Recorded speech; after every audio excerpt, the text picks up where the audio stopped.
Why don't you tell us a little bit about how a couple of New Yorkers wound up out in the country in upstate New York?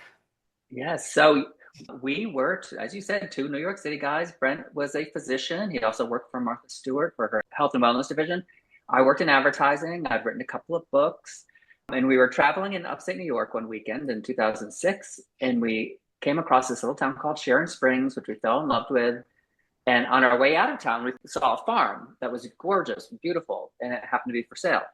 So we bought that farm. Originally, it was just going to be a weekend place. Both Brent and I grew up in the country. So we thought, well, this will be a return to our roots a little bit. And then we got a letter in our mailbox from a neighbor. Farmer John was his name. And he was losing his farm. He had 80 goats and nowhere to bring them. And he asked if he could bring them to our empty barn. So we said, sure, and you come to, John, there was another little house on the property you could have. And so everything was great for about 2 years. Then we lost our jobs in the Great Recession, 2008.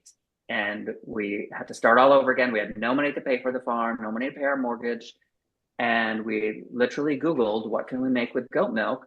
And that's how it started. Goat milk soap was the first thing that came up. Or actually, this is the little known truth that we rarely tell. Cheese was the first thing to come up. But then we researched how much work you have to go to get licensed to produce cheese.